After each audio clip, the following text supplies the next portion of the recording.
This time on Motor Week 88, Audi brings us their newest sedan. Lisa Barrow brings up the subject of women in the car market. Pat Goss brings in some answers about electronic testing. And we bring you a preview of the new Subaru XT6 Coupe. Come drive with us next.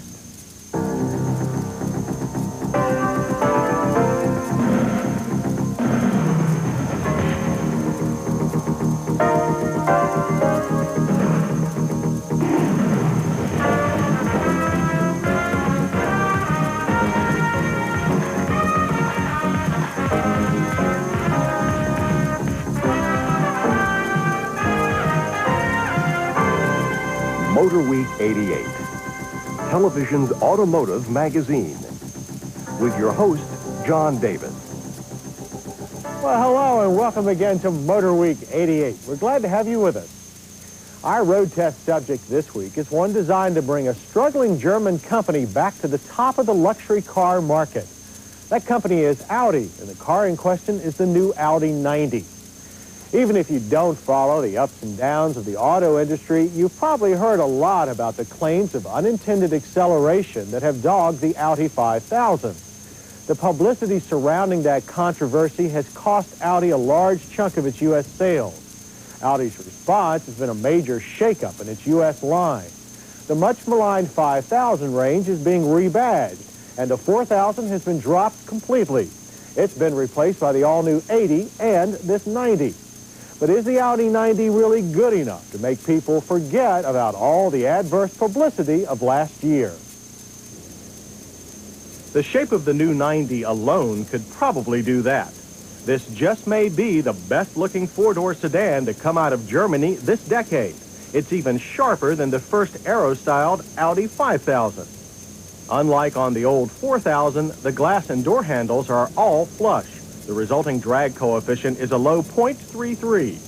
The five-cylinder 90 shares its body with the less expensive four-cylinder 80. The 80 has to get by with steel wheels, all-black trim, body-colored bumpers, and no metallic paint. Both cars have fully galvanized body panels. As for prices, the 90 starts at a very high $24,300. That's $2,000 more than the larger 5000. Four-wheel drive Quattro editions are offered in both 80 and 90 models. Our loaded test car actually cost $26,550. Fortunately, the look-alike 80 is a more reasonable $18,600. Given its high cost, it's good that the 80-90's interior is also as fresh as its exterior. A flowing look replaces the box-on-box theme of the previous car. The 90 gets leather upholstery, power windows, door locks, and steering, plus air conditioning, all standard. And oh yes, wood applique for the dash on the passenger side and the shift console. The driver gets most everything he needs to get the job done, all arranged logically and handsomely. A large speedometer and tach are right where they should be and flanked by fuel and temperature gauges.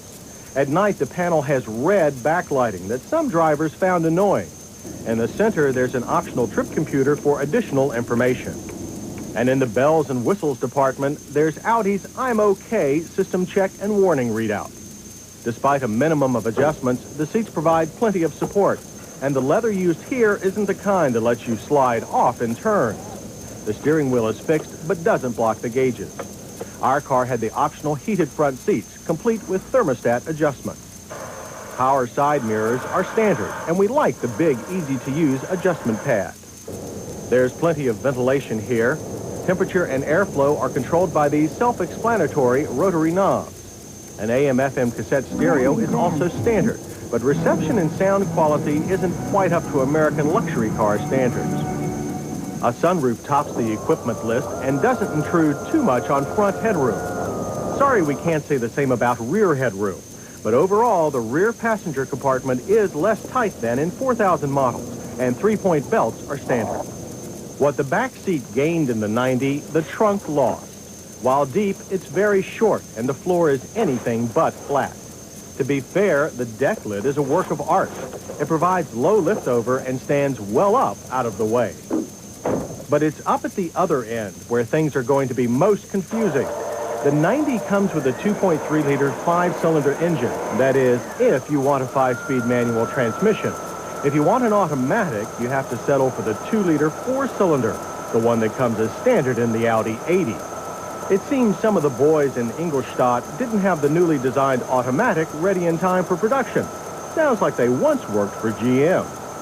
The 5-cylinder is rated at 130 horsepower and 140 pound-feet of torque. And the 90's 5-speed manual transmission has been reworked. The shifter is still slightly notchy, but more accurate than before. All of which would make you think the Audi is impressive on the track. Well, not really. The car has nearly 3,000 pounds to pull with its 130 horses, so acceleration is just adequate for a sports sedan. Our car covered the quarter mile in 17.4 seconds at 82 miles per hour. 0 to 60 took 10.3 seconds. Nothing really to get excited about. Ditto the Audi 90's handling. The car goes where you point it and with a minimum of complaint. Body roll and front-end plow are both moderate, and the steering is fairly accurate.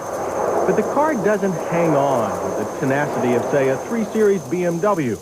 While high-speed stability is fine, it doesn't feel as secure as it is. We were surprised to learn that the 90's suspension has been carried over from the old 4000. That means an old-fashioned solid axle at the rear. We were more impressed with the 90's brakes. They come from the Audi 5000, which means they're anti-lock brakes. And the driver has the ability to turn the system off for those conditions such as deep snow, sand, or gravel in which you wouldn't want ABS action. And with the anti-lock brake switch on, our Audi 90 stopped with an extremely short distance average of 98 feet from 55 miles per hour. Overall performance was very good. As for ride quality, the 90 feels a bit harsh. Interior sound, though, is low, measuring 67 decibels at 55. Our car's mileage was also impressive. While the Audi 90 is EPA rated at 20 city, 25 highway, we managed 28 on our 100-mile mixed driving loop. In our safety check, the Audi 90 fails to have front passive restraints and 5-mile-per-hour bumpers, but passes on all other counts.